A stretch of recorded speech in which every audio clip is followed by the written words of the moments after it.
Hello, my name is Hakon, and welcome back, all you fabulous fighting fantasy aficionados, for yet another episode of playing Armies of Death, a book that very conveniently has managed to kill me at such regular intervals that it has made a very decent episode lengths for my playthroughs of less than an hour, 40 to 50 minutes, which I think is perfect. And that is what I will keep aiming for, even if it means I have to take a break without getting killed. But there you go, these things happen. In other news, I got another Patreon subscriber, another Patreon follower. And so a shout out to William A. Kennedy that just joined a few days ago. Thank you very much for your support, and also proving that you don't have to be called Richard to be a Patreon member, although there's still a theme going on where it seems like all my patrons are people with British regnal names. So there's still that theme going on. Hopefully that will change when I get more. If I get more, you never know. Anyway, so I've got two Richards and the William supporting my channel through Patreon at the moment. Thank you to all of you. Very highly appreciated. Right, so I'll just go and move to my desk and see if we can figure out what's going on here. So the last few playthroughs I've been playing on the same game. I just continued. Really, I think that's a good way to go. Last time I ended the game when I got strangled by a beetle amulet that I did have some misgivings about when I picked it up.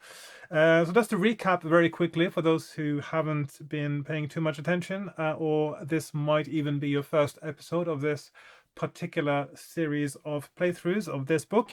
In Armies of Death, which is Fighting Fantasy Game Book number 36, you are the winner, the erstwhile winner of the Trial of Champions, which means you bested the Death Trap dungeon from a previous book. So this is a sequel, interestingly, in fighting fantasy terms. And in this one, you take your winnings, you buy yourself a castle and a private army, and then something happens. There's a threat to the kingdom or to the world, even. A zombie army. Yeah, it's one of those. It was cooler back in when this book was written. Now it's just too much zombies everywhere. And for some reason, it's not clear exactly why you would do that. You will take your army and you will go against these this army of death, this army of zombies, and try to defeat them. So there are some new dynamics, new mechanics, I should say, maybe both dynamics and mechanics in this particular book, where you have combat, not just individual combat as you usually do, but you also have combat between armies and smaller skirmishes between a limited number of men. And my encounters with these kinds of battles so far, skirmish, has, it seems, a system that actually is a little bit refreshing, I would say, in gamebook terms. So some new ideas. Anyway, yeah, I was a bit pensive about whether I would enjoy the army mechanics of it. So just to recap where we've been in the story now, we started out from our town, wherever that was, and we were offered a lift on a ship. We turned that down and decided to go overland. We went around a marsh instead of through a marsh, but on the outskirts of that marsh, there was a cabin in which there was an elven lady that looked like she might need some help, which turns out to be she turned out to be a kind of a witch or shape-changing witch, tricking us into a trap and killing us. And that was the first end of this book. And then we keep going and find inside a hollow tree the stash of what appears to be a goblin who have gone to join the evil army. So there's orcs, goblins, and zombies or something, some kind of undead. Are there undead? Am I just mixing this up? The Shadow Demons, army of undead warriors. Yeah, undead warriors. But apparently also orcs and goblins are siding with the undead for some reason. Even though you would think that it would be the living versus the dead at some point, but still, yeah. So that's a goblin used to live in this, or have this stash in this tree, and I picked up his beetle amulet, which I thought would be a bad thing, because if he didn't bring it together with himself and his other supplies on his campaign, it's an indication that it isn't something he'd want to bring, because it doesn't bring him luck or anything positive. And I was right. Then we had a little encounter, which was also an alternative combat where you were rolling dice instead of but dice that selected from different paragraphs, which made for a more dynamic kind of battle than the usual rolling of dice. This was a goblin flying rider flying on a wyvern, and then we get to the point where we settle down for a night, I believe, and let's see, there was something to do with I can't remember exactly what that was. Diving, yeah, waiting. In any case, you settle down for the night, and the amulet, if you have it, strangles you. So I'm going to play this now and say that I didn't have the beetle amulet, and I'll go to 229. If you wonder what's going on in this book, please watch the previous few episodes, and everything will become clear, hopefully. So, might use my reading glasses again. Okay, so 279. You wake in the morning to a bright blue sky, which completely contradicts the threat hanging over Alancia. Your army is soon on the move again, and an hour or so later, the towers and rooftops of Zengis come into view. Oh yeah, there was another thing going on last time as well. I've forgotten about that now. There was you met an old man on the road who said you should go to the hillmen and they might fight for your cause. You go there, and there is a chance, it seems, that some of them might join you, but I failed in that quest. Some of them actually left to stay there. And we had a bet on, I suppose. I was supposed to win a battle against the leader in a duel, and if I won, he would have some men join me, and if I lost, some of my men would join him. So that was also an interesting encounter. Right, so, but all this while we've been heading towards Zengis, which is our next sort of main point that we are main waypoint, I should say, on this journey. So your army is soon on the move again, and an hour or so later, the towers and rooftops of Zengis come into view. You appoint a stout warrior by the name of Lexon as your second in command. Why do you suddenly appoint a second in command now, after your army has been on the move for ages? You instruct him to lead your men into a field outside the town walls and to pitch camp there. You want them out of trouble and well rested for the next day's long march. You tell Lexon that you will spend the night in Zengis in order to recruit more troops, and perhaps hear rumors about Aglax, the shadow demon, who is, of course, the general of the opposing army, the army of death. Promising to be back by noon of the following day, you walk to Zengis and enter the town through the main gates. You decide to head for the nearest tavern, since it is a good place, as good a place as any to find both warriors and rumors. Walking down a narrow street between old houses, you suddenly catch sight of a gold ring lying in the gutter. That's not a good sign, is it? If you want to pick it up, turn to 292. If you'd rather ignore it and head for the tavern, turn to 52. You know what? I'm going to ignore it. That's a trap. This is a Ian Livingstone book. There would not be a gold ring lying in the gutter without somebody else having picked it up, or without it being a trap. I'm not falling for it this time. Okay, so 52, tavern 292.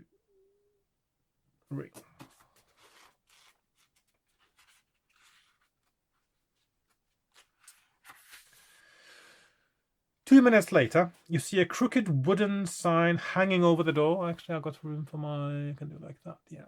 Okay. A crooked wooden sign hanging over the door of an old wooden building. A crude drawing of a dragon is painted on it, above the words "The Black Dragon," which I suppose is the equivalent of "The Red Lion" in these parts. There is much shouting and laughter coming from inside the tavern, and you decide to enter at once. You climb a few well-worn stone steps and push open the heavy oak door. Even though it is daytime, the tavern is dark inside, and candles are burning as the small, grubby windows let in virtually no daylight. From the doorway, you see that the tavern is bustling with life, although none of it looks too savory. Groups of cloaked vagabonds are huddled together in dark corners, while boisterous rogues, much the worse for the ale they have already drunk, sit in the middle of the tavern, insulting all who pass by them, including the harassed barmaids who have to squeeze between the tables carrying their loaded trays. You look from table to table and decide where to sit. Will you sit at the bar, sit with a drunken rogue, or sit with 3 vagabonds? That's quite the choice. Right, so I'm going to put my options here. Now I am only on page 2 of my map, and of course I do believe it is relatively linear. So I'm not very far into this adventure yet. It is still very much the beginning of the story in a way. 3, 7, 8, 18. So. And so far, of course, I don't know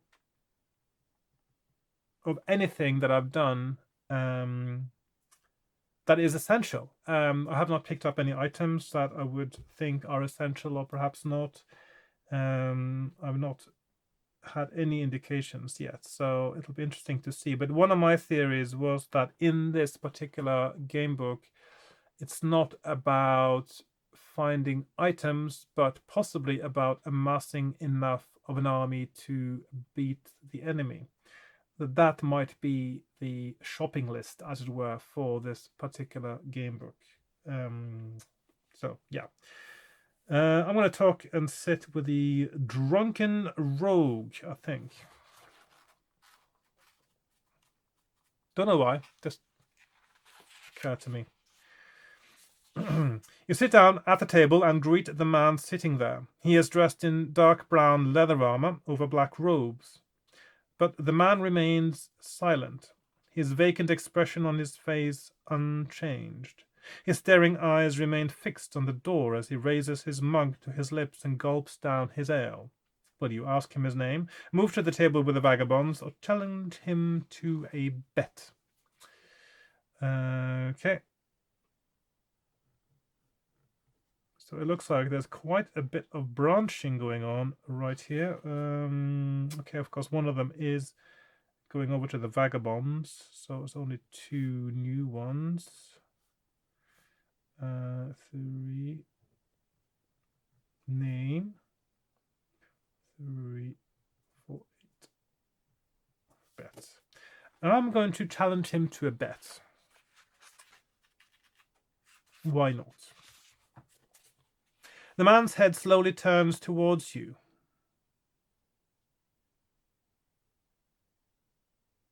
And in a slow, deep voice, he asks, "What kind of bet?" You point to 2 spilled blobs of jam on the table and tell him that he can choose one of them and you will have the other. Then you simply wait for one of the many flies in the tavern to land on either his jam or your jam. Whichever blob is landed on first gives victory. That's silly. I mean, seriously? I mean, really? The man grunts and asks, "What's the bet?" "My 10 gold pieces against that gold brooch there on your tunic," you reply. "Make it 50 gold pieces," the man snaps back. If you wish to bet 50 gold pieces, turn to 161. If you would rather abandon the idea of a bet and ask the man his name instead, turn to 3. What's his obsession with trying to ask him his name anyway? 161. How much money did I have anyway? Oh yeah, I've got plenty of money. I got 750. It looks like from my character sheet. Okay, so I'm gonna keep on with the bet. I'm just curious now. What's going on? Also, I'm a bit curious about his name now because it has been twice you would have been able to actually ask his name. I'm gonna make the bet.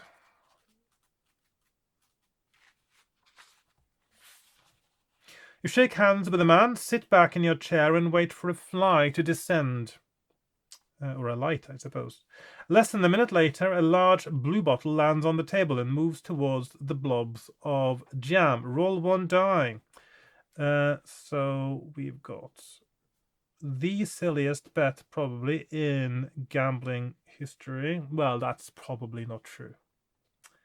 I'm sure people have gambled on more bizarre things than flies being attracted to jam. Okay. 1 to 3 or 4 to 6. And of course, I don't know which is good and which is bad. I'm going to roll a 6. And I'm going to paragraph 80. The blue bottle hesitates for a second before scurrying on to the jam that you chose. Add in 1 point to your luck. The man unclips his brooch and hands it to you without saying a word, his face remaining expressionless. You examine the beautiful brooch, which has on it a fire-breathing dragon shown in relief. You turn it over and notice the number 89 scratched on the back, because in this world, things that are of exceeding value and, of course, keys always have to come with numbers on them so that they can lead to some strange paragraph. So I've got brooch 89. And that is very interesting because numbered items, as we know, are very often essential items, especially in Ian Livingstone's games, but there might also be some red herrings as well among them. So, but in this one, I'm not so sure there might be. So, but we'll see. But the fact that it's a numbered item and you gained luck for receiving it is a very good sign that this is actually an essential item as well. And possibly, therefore, the one paragraph that I know of at the moment that actually is essential to get through successfully on a playthrough. But we don't know yet. You make a mental note of the number and pin the brooch onto your tunic. If you wish to ask the rogue his name, turn to 3. If you would rather leave him and move to another table to sit with the 3 vagabonds, turn to 18. So it looks like we can still do the vagabonds from here. So I'm just going to go down that way. Or ask him his name. So I suppose after all this hassle, I should ask him his name. And check that our sound recording is still working. Yep. I'm not interested in talking, the rogue says sternly. Now shut up and go away. If you decide to do as he says and move to another table where the 3 vagabonds are sitting, turn to 18. If you would rather continue talking, turn to 152. Okay.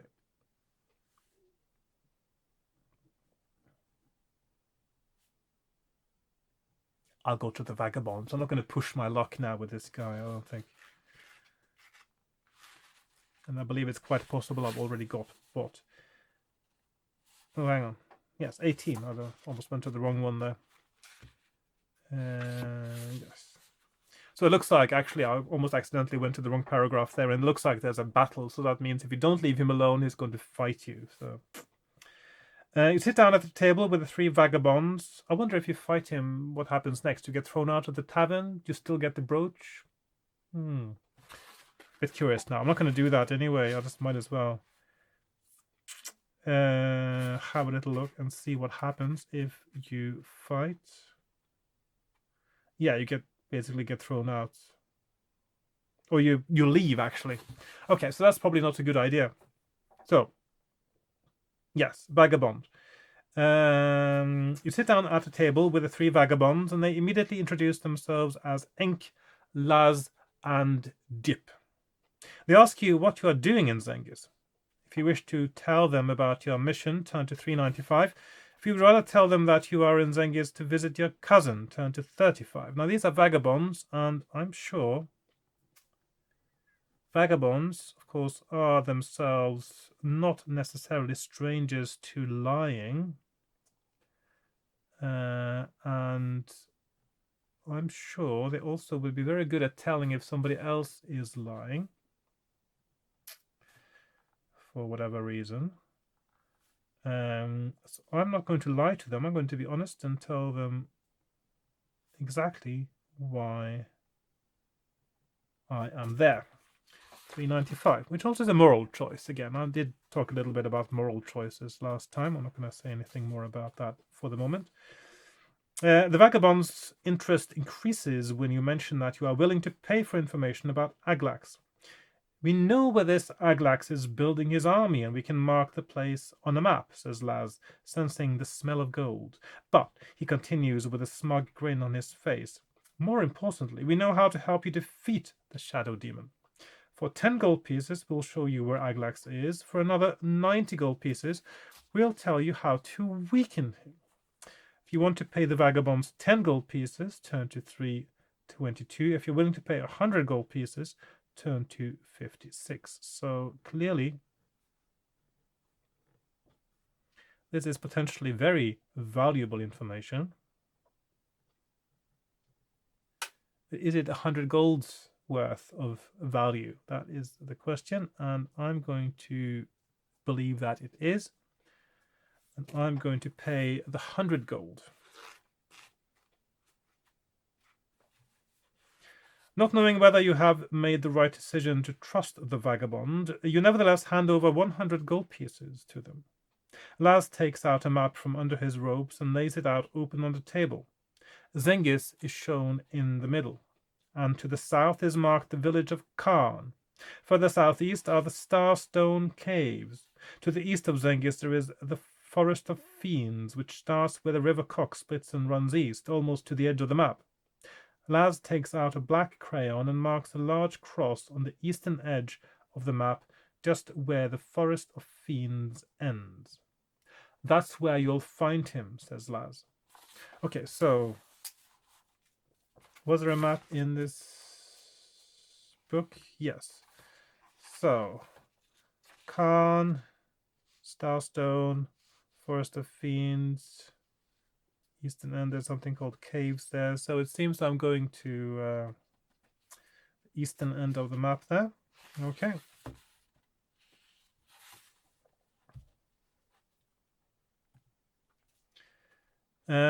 You fold up the map and put it in your tunic pocket, and your only hope of defeating Aglas rests on your visiting the Oracle, whispers Dip.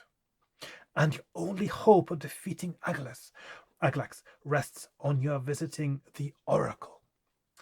But whether or not the Oracle will talk to you is another matter. It depends on what mood the Oracle is in and what gifts you bring him. The Starstone Caves is where you'll find him. Okay, so I have to go to the Starstone Caves and then to the eastern part of the forest. You thank the vagabonds for the information and leave the tavern to explore Zengis further, wondering who the Oracle is. So, of course, so there's two things at play here now. Of course, I need to amass more people, presumably. But I also need to bring gifts for the Oracle, and maybe that is where the numbered items come in. So I suppose Ian Livingston just couldn't help himself. Okay. So, okay, 56, where are we now? Yes. So I'll just put a little note there saying clue. So I can refer back to it later if I need to remember what exactly was being said, if that is relevant. And then I leave the tavern to explore Zengis further, wondering who the Oracle is. Turn to 382. So.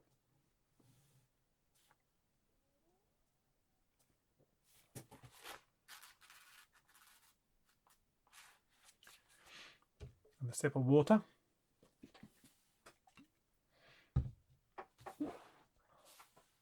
Right. How are we doing for time? 26 minutes. Yep. After passing a row of old wooden houses, you come across a curious shop. And there is nothing displayed in the window except straw and an empty birdcage. Brown paint is flaking off the window frame and also the door, above which is a sign which reads, "Pets, normal and unnatural." If you want to enter the pet shop, turn to 112. If you would rather keep on walking, turn to 218. So we've got pet shop. Okay, 112 pets and 218. I presume if I go into the pet shop, I will still be allowed to go on further afterwards. So I'm going to check out the pet shop. What's the worst that could happen? Yes.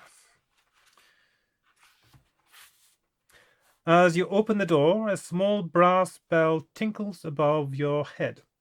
A thin, bearded old man is sitting in a stool behind a wooden counter talking to a large crow perched on his hand.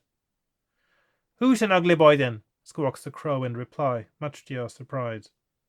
The old man appears unconcerned at your entrance. You look around the shop and see many small animals, cats, birds, and small rodents, and also other strange creatures. There is one that sits up on its two hind legs like a kangaroo, but it is less than two. How would you have seen a kangaroo, by the way? Would you know what a kangaroo is? This is one of those things that I talk about from time to time about world building. So, and of course, your character. Would your character know what the kangaroo is? And if not, why are you comparing something to it? Sit on its two hind legs like a kangaroo, but it is less than 2 feet tall and is green and lacks fur. That's the one here, I suppose. Another is a small winged creature with leathery amber skin. It seems quite content to fly from one side of the shop to the other. The other creatures are especially odd, and you are standing looking at them in amazement when the old man suddenly says, "You are fascinated by my pets, are you not? Are you interested in buying one of them? I have both household pets and familiars that can talk. Some are very special indeed and can even create a little magic. You look like an adventurer to me, so I presume it may be a familiar that you require. Would you like to buy a talking familiar, such as my crow here? Or would you like a special creature?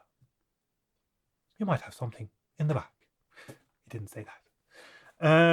Right, so a crow or a special creature. Okay, I think I'm more in the line of crows, to be honest with you. Crow 369 special. I'm going to check out the crow, actually. 47. I'm sure you'll find this crow very good company. His name is Billy, and he even understands the odd word in Orcish. Ah, so he can spy for you. 10 gold pieces is an absolute bargain for such a fine crow, if I say so myself. If you wish to buy the crow, turn to 245. If you'd rather leave the shop without buying the crow, turn to 218. And this is also where there should have been an option, really, when you think about it, to change your mind and look at the special creatures.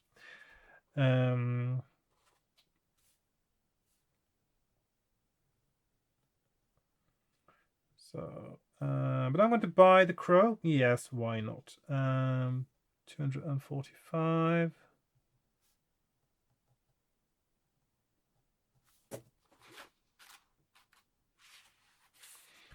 After pocketing your gold, and again, actually, Livingston, in this book, he doesn't make it very clear when money is removed from your inventory. It should be very clear. Deduct 10 gold from your, from your character sheet. After pocketing your gold, the old man hands the crow to you and says, "Now, Billy, I want you to be a good friend to your new owner.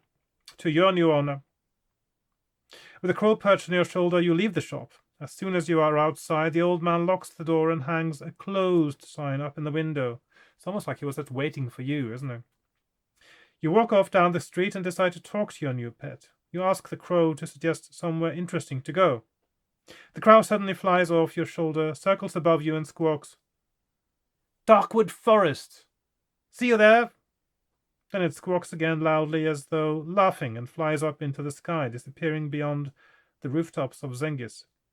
Suddenly angry, you run back to the shop and hammer on the door, but there is no reply. Annoyed at your own stupidity for buying the crow, you set off alone down the street. Yes, it's that crow then, presumably. Yeah, from Darkwood Forests. Right. 280. Yeah. Fair enough. Further along the street, you come to another shop. The window is full of old things, all piled one on top of another. Boxes, tins, clothes, tools, pottery, carvings, and curios are all heaped up like a pile of jumble. A pawnbroker's sign, somewhat the worse for wear, hangs above the door. If you wish to enter the shop, turn to 287. If you would rather walk on, turn to 141. Okay, so we've got walk on. And you'll never walk alone unless you bought the crow. Because it just flew off without you. You can crow your own way. I don't know. There might be other songs that are relevant in this case. 287 and 141. So walk on and pawn shop. I'm going to check out the shop, of course. 287. Inside the shop, you are greeted by a friendly old woman who calls herself Bonnie. Have a look around. There's a price on everything you can see, she says in a jolly voice. Two other walls are lined with shelves from floor to ceiling. They are crammed with more junk collected over the years, most of it covered with a thick layer of dust. You cast your eye along the shelves and pull out several things which may be of interest, each with its own price tag. A brass owl, 10 gold pieces. A copper lantern, 5 gold pieces. A helmet, 10 gold pieces. An ivory box, 5 gold pieces. And a green vase, 20. Buy some, none, or all of these items and pay Bonnie for your purchases before leaving the shop and continuing along the street. So, I'll just make a note of that here. So we got brass. Presumably, some of these are useful. Possibly, one or two of them might even be essential. And quite likely, at least one of them is going to be downright dangerous as well. But I'll buy all of them, and let's find out later.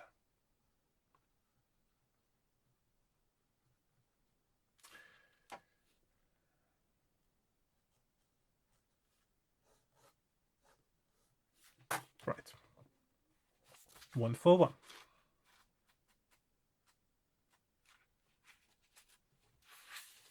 You arrive at an old building which looks like a barn, with large wooden doors. How am I arriving if I'm just walking around?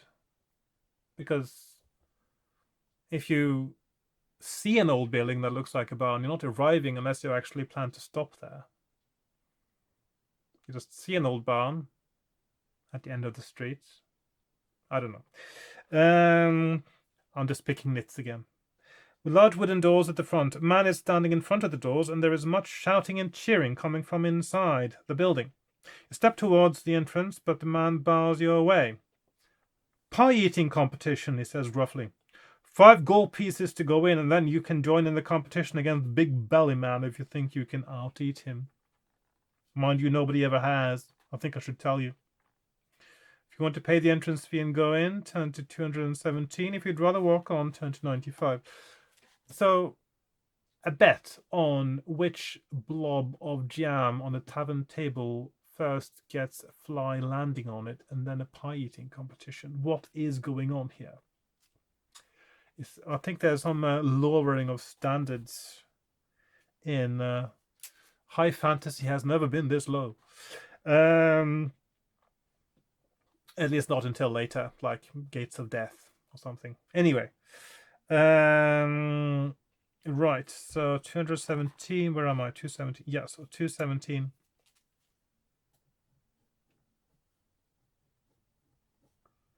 and 95. 21795. On enter. I'm going to enter, obviously, because yes, that is why.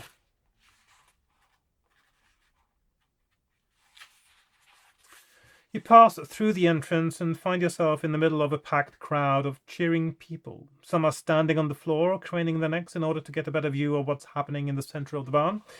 Others are sitting on the benches of a makeshift grandstand which rises up the other three walls. You squeeze your way through the crowd to find out what is going on, until you come to a circular wooden barrier, inside which two men are sitting at a table, one at each end, gorging themselves on two huge pies. The man to your left is so absolutely enormous that a half-moon shape has been cut out of the table where he is sitting so that he can reach his pie. He is quite old and completely bald. Are you seeing this? I keep moving down a little bit on my desk here. His gross body looks all the more obese because of the tight black leotard that he is wearing with his name, Big Belly, embroidered in yellow letters across it.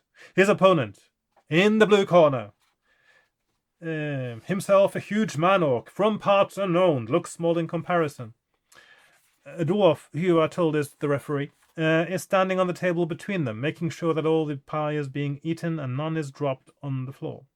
Suddenly, Big Belly Man half rises and punches the air with both hands, and a loud cheer goes up to celebrate another victory. The dwarf calls for order and then announces the result. Ladies and gentlemen, the winner of the Rotten Turnip Pie Eating Competition is Big Belly Man. Another cheer echoes through the room before the dwarf can continue. When the noise has died down, he proclaims, after a 5-minute interval, Big Belly Man will challenge anybody to a fish and custard pie eating competition. All challengers, sign up here, please. Sign up here, please. If you want to enter the competition, turn to 14. If you would rather leave, turn to 95. So clearly, this guy has been eating and eating and eating, and so you would think that at some point, some challenger will beat him.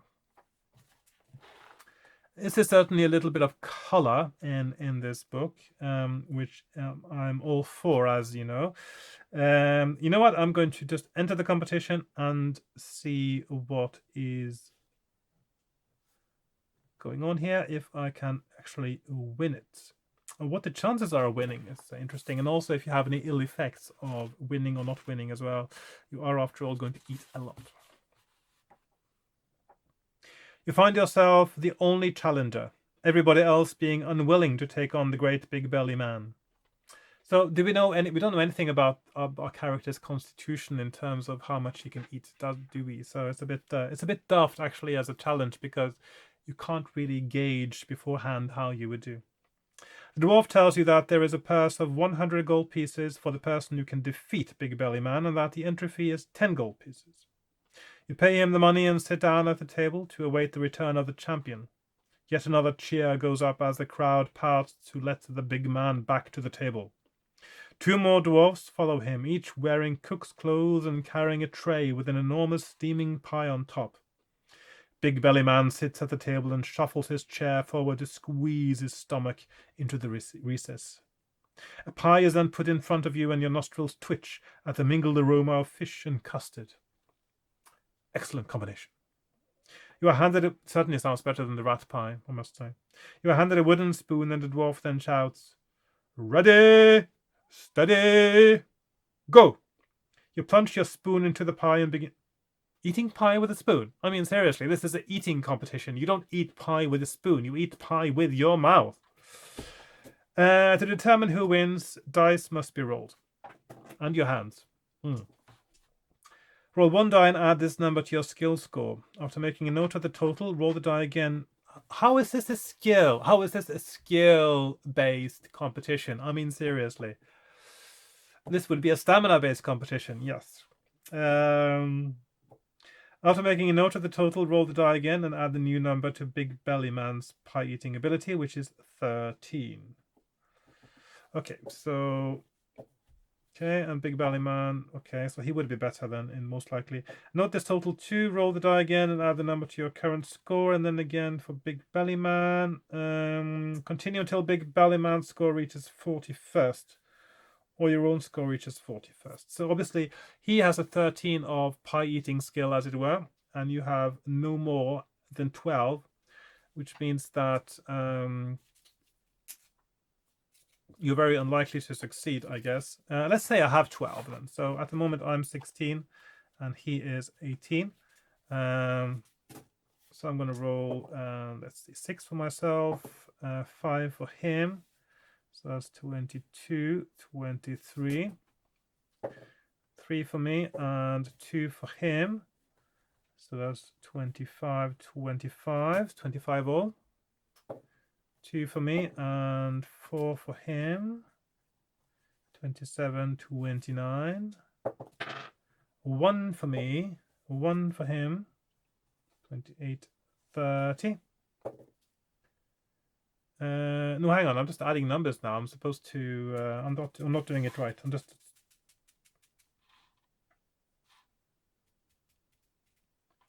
Yeah, it's just, that's the right way. You're not adding this skill again. 6. I rolled a 6 for me, did I? Yes, and a 2 for him. Okay. 4 and 3. 6 and 3. Okay, so which means I actually won. Okay.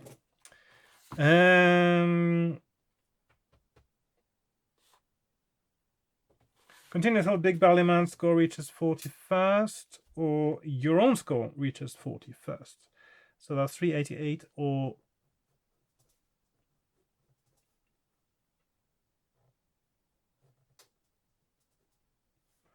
so 388 or 60. You yeah, okay. 60 it is. The crowd is stunned into silence when you drop your spoon into the empty bowl to signal victory. Big Belly Man, his mouth still crammed full of pie, shows his anger by brushing the pie bowl off the table so that it smashes on the floor. Shaking his head in disbelief, the dwarf hands you the purse containing 100 gold pieces. If you would like to stand on the table and make a speech about Aglax and your wish to hire 10 stout fighters in exchange for the gold you have just won, turn to 165. That sounds like a very good idea. 165. If you would rather leave with the gold, turn to 95. So that is over there. So I'm going to do a rousing speech to see if I can recruit some people. Once more into the breach, dear friends, once more. The crowd listens intently as you tell them of your quest. However, unknown to you, one of Aglax's spies lurks among them. A dagger flies out from the sea of faces. You just glimpse it out of the corner of your eye. Roll 2 dice. If the number rolled is the same as or less than your skill score. It would be the same or less, wouldn't it? Turn to 293. If the number rolled is greater than your skill score, turn to 122. So if my skill is 12, which already established, I'm fine, but it might not be. So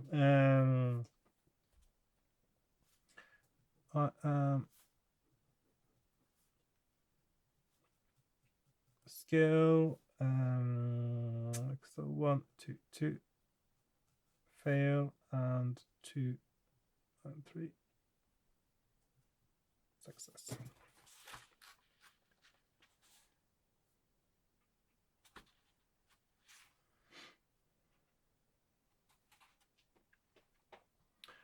Or is it such a time as... No, it's a bit early, isn't it? But 1, 2, 2. I'll just check now, because I presume that means you would actually have been killed. Again. Oh, actually you get a... No, you get a luck test. Oh, okay. Where are we?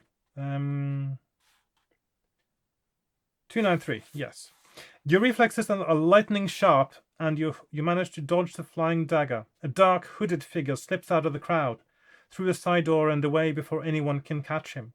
You realize that it would be a waste of time to give chase, as no doubt you will have plenty of other servants of Aglax to meet before your quest is over, and also you should not be running on a full stomach. I mean, seriously. So you set about hiring 10 warriors for 100 gold pieces. You tell them to meet Lexon at your camp outside the town. With your hiring finished, you go outside again, turn to 95. And again, it's not really clear in the way this is written what's happening with your army now. And it should, I mean, when money and any other game mechanic thing changes, it should be really, really, really clear. So 10 warriors, and I'm up to 105 again, after losing 10 to the hillmen. So plus 10 men. And then I go to 95, like so.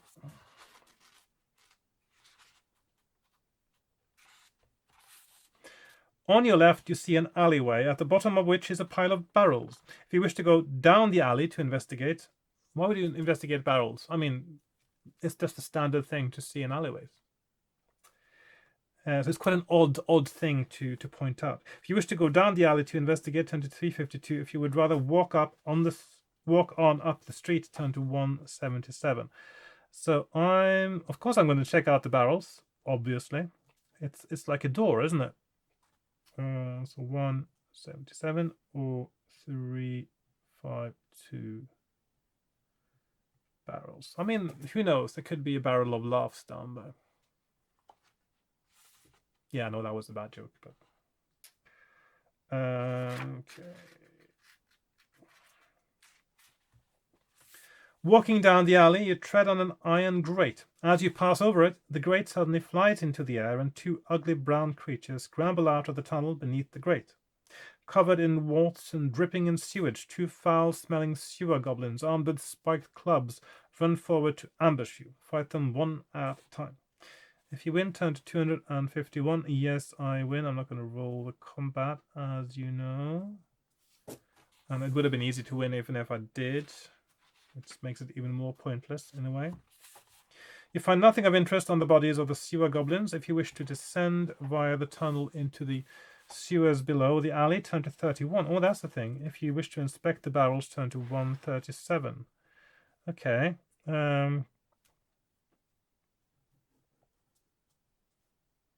31 or 137. I'm gonna inspect the barrels.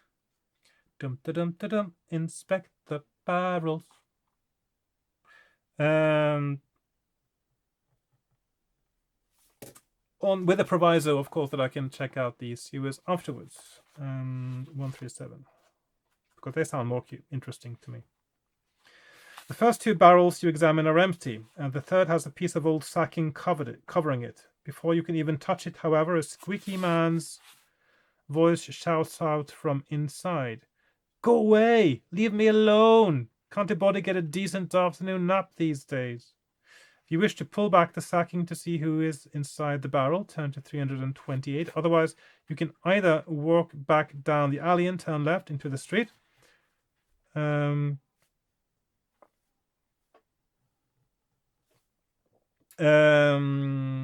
Or if you have not done so already, descend into the tunnel to the sewers. Yeah. Or check who's inside the barrel, of course. So there we are, 3.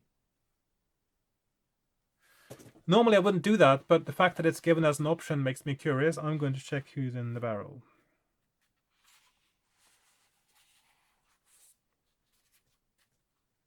You pull back the sacking and are confronted by a small man no more than 3 feet tall. He is dressed in bright green clothes and is curled up inside the barrel. He glares up at you with an angry expression on his angular face. He has an odd-shaped hat on his head that appears to be held in place by his long pointed ears. So he's a leprechaun or something then. Put the cover back, he shouts in his squeaky voice. I'm warning you. Then, as if from nowhere, a rotten tomato hits you in the face. As you stand there with bits of tomato dripping off your chin, the small man begins to laugh. Will you leave him alone or attack him? Right.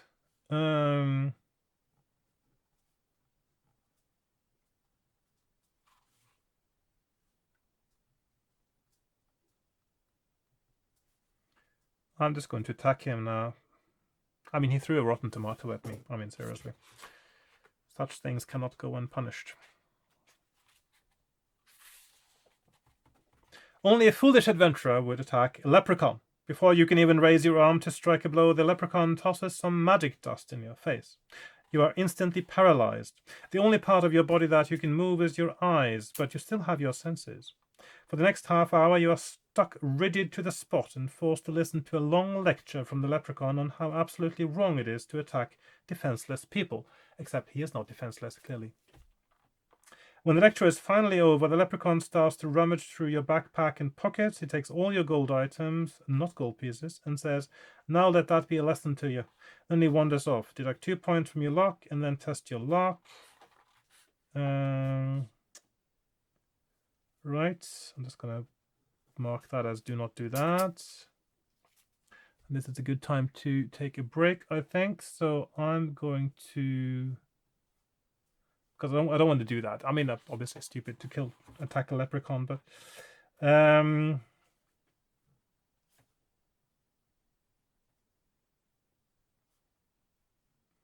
going to say I'm unlucky for the sake of this, just to see what happens.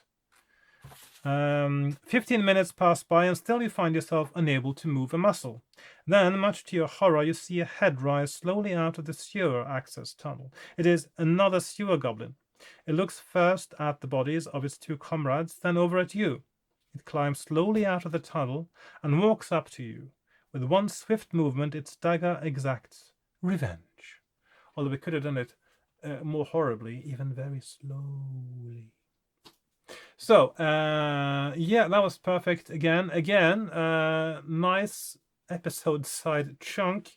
Ian Livingstone has left a trail of episode-sized lengths, spaces between the paragraphs that denote that the adventure has come to an end, which is just perfect. So, in my next playthrough, I'm going to ignore the leprechaun. I'm going to say I've done everything I've done up until now. But I will ignore the leprechaun and check out the sewers. And there. Perfect. Okay. So, oh, that's the wrong button. That is the one we want. That is the one that we want. Okay. So that means we've one step further. We got the Zengis. We've acquired a numbered item, always exciting in fighting fantasy books. I found some other items that may be interesting and won a pie eating contest and recruited some men. So it's still, of course, not clear exactly what the numbered item is for. It might be for the Oracle. It might be something to do towards the end, although I'm still guessing there will be some army combat coming up at some point, which I may or may not like. We'll see. And yeah, so that's it for now, actually. Do I have anything else to announce before I go? I don't think so. I'll just leave you with that. Thank you for watching, and I'll see you next time. Goodbye for now. Bye bye.